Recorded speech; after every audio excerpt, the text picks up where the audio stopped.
ngasi mirol sida miyam ki lusingba irabot ki maming ta taba kana su leram laroi mahak saglon yamba maithong yamba lusingbani adubu mapung oina ngasi gi anauba mirol sina miyam ki lusingba sida thamlak liba mitengde mahak na hauramba ihau singda Manipuri National Question gi mami tabra haibasini samna Nationalism haibasi kanagumba purup amatada yengthiba tathiba tawdana amadi atopa kangluk amatabu mangnaba tawdana masagi purupu saukhatnaba phagatnaba hotnajaba wakal paring amadi pandamasigi makhada paikhatpa thabak thauram singbuni haiba yai masibu ekhoina progressive amasung constructive nationalism kauba yai irabot amasung mahaki ihoda ekhoina yamna mayek lana uriba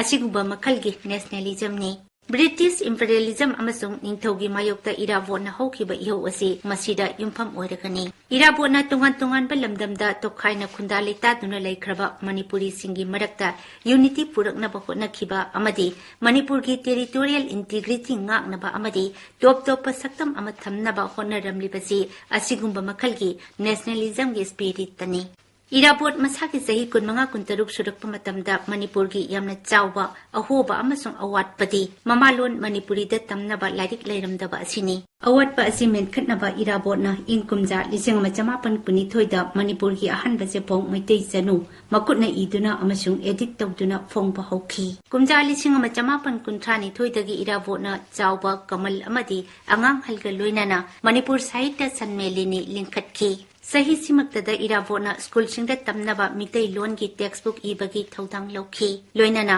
magi saidam saireng lairi class 7 da tamnaba leingakna loksinki purup ama zakhat ki hairabadi purup tugi loan chu zakhatnaba honagadabani haibasi irabot ki asek pathajabani mahangna haiki purup ki loan haibasina purup phajinba akan bathaurini amasung zakhatnaba ki luraba thakni kumjali singama chamapan kuntra marida manipur ki ahanba socio cultural amasung political organization nikhil hindu manipuri mahasabha linkhatpada mahangna achauba thaudang lokhi mahasabha linkhatpagi ahanba amasung maru oiba pandamdi manipur ki manung amasung mapanda leiriba manipuri sing unaduna manipur ki apunba sakdam amasung pangal sagatfani kumjali singama chamapan kuntra nipan gi singa sesanda mahasabha gi mamingdagi hindu lokthokhiba amadi leingak lon gi warip kaya lorukpadagi leingak ki employee amata mahasabha yawba yaroi haiba leingak ki yatanki badagi member ayamba mahasabha thadokhi adubu irabote purup ki awatpa men khatnaba amadi amaga gi marakta hena nungsinaba puraknaba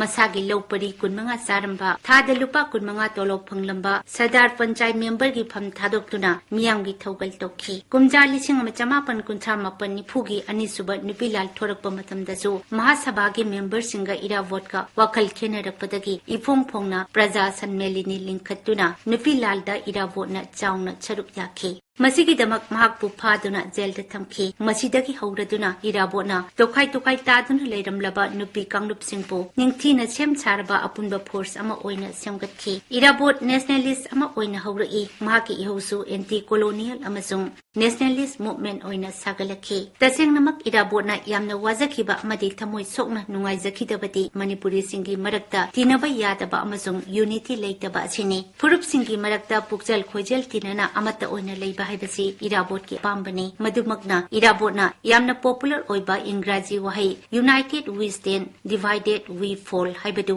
kanna panki irabotna manipuri purup pusakhatnaba nungsinana amata oina punsinna leminanaba karamna hotnakhibagi haibasi nikhil hindu manipuri mahasabha gi kumja lising ama chamapan kuntra taret ki january kuntra da famkiba mahasabha gi anisuba mifamda masamakna pathokhiba general secretary ki sahi gi report ta mayek sengna mami tai english purup khudam oina piraduna irabotna haiki england gi christian singi marakta su catholic amasung protestant haiba community ani thokte haningai adubu purup ki thabak tawrukpadadi makoi english ne haibasi kakkau thukte manipuri di migi matau tambada khwaidagi makokni hainai adubu awabani matang asidadi khwaidagi sothare kumja lising ama chamapan nifutaret ki matungda su india lengak na paikhalakpa purbanchal pradesh sembagi mayokta leituna irabona manipur ki territorial integrity culture amasung saktam ngak na bahonarame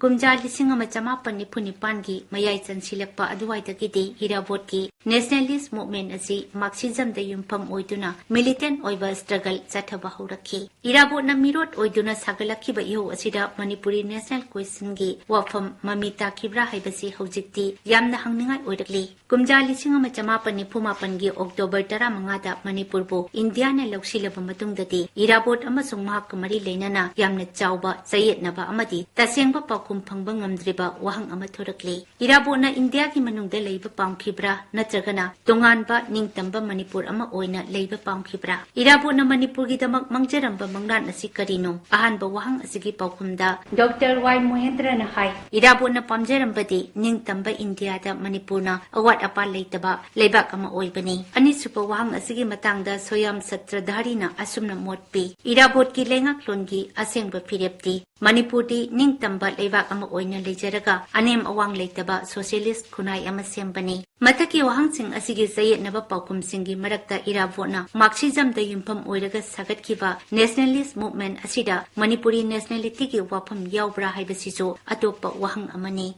Masigi paukumsu haujiki oinadi wahang adumak oiri. Haujik paubada Irabot ki marabda tijin humjinduna putorak liba masaksing asida wahang asik kumbada wana tukli. Amadi Irabot na Myanmar gi tangboda leikidaba matamda masada sagona kiba Irabot ki personal diary ngasi pauba pangdri. Kadigumbada sayet naba mayak sengdaba paukum pibabudi karak kupna tijilaga achumba amadi sunaba paukum putokpana Irabot na Manipur gi damak mangjaramba manglan adu khangnaba hotnabada asengba mateng oibasuyai.